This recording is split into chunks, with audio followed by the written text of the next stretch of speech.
चालू वर्षी म्हणजेच 2024 या शैक्षणिक वर्षात जवळपास 38% IIT विद्यार्थ्यांना प्लेसमेंट झाली नसल्याची धक्कादायक माहिती उघड झाली आहे। माहितीच्या अधिकारात धीरज सिंग यांनी ही माहिती मागवली होती आणि त्यात ही आकडेवारी समोर आली। काही देशात निवडणुका आहेत, काही ठिकाणी ChatGPTचा फटका बसत असल्याचं तज्ञांचं म्हणणं आहे। पण गेल्या 2 ते 3 वर्षात 23 IIT मध्ये बेकारीचा आकडा 30% जवळपास आहे। एवढंच नाही तर CTC म्हणजेच मिळणाऱ्या पॅकेजमध्ये सुद्धा घसरण झालेली आहे। यावर्षी 38% विद्यार्थ्यांना प्लेसमेंट नाहीये। RTI मध्ये ही माहिती उघड झाली। 23 IIT बेकारीचा आकडा जवळपास 30%वर आहे। ग्राफिक्सच्या माध्यमातून आपण बघूया कशा पद्धतीनं IITच्या विद्यार्थ्यांवर बेकारीची कुऱ्हाड। वर्ष 2022 17,900 नोंदणीकृत विद्यार्थी तर प्लेसमेंट्स 14,490।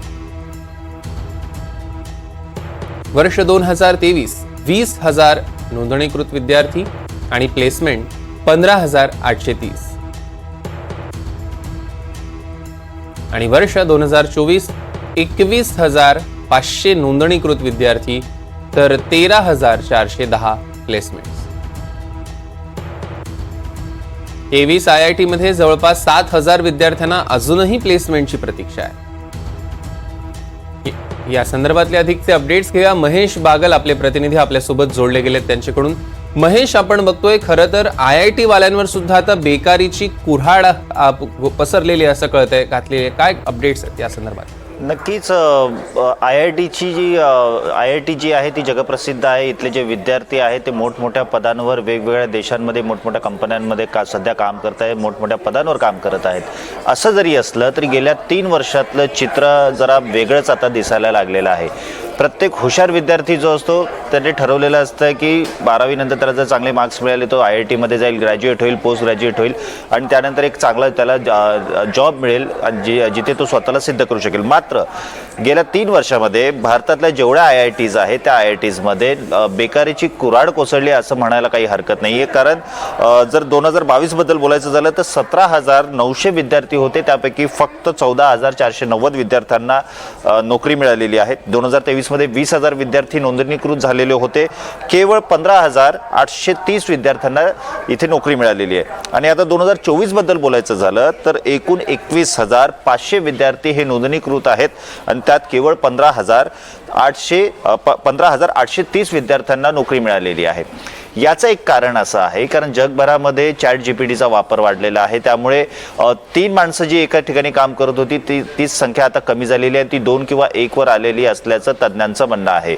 ही माहिती समोर कधी आली तर IIT कानपूरचे माजी विद्यार्थी आहेत धीरज सिंग यांनी एक RTI फाईल केलेला होता संबंधित विषयात आणि त्यामध्ये ही माहिती समोर आल्यानंतर आता असं सांगितलं जात आहे की ChatGPTचा वापर, त्यानंतर जगभरात वेगवेगळे देश जे आहेत त्या ठिकाणी निवडणुका आता तोंडावर आहेत, त्या ठिकाणी निवडणुका घेत असल्यामुळे ज्या मल्टीनॅशनल कंपन्या आहेत त्यांनी आता वेट अँड वॉचची भूमिका घेतलेली आहे।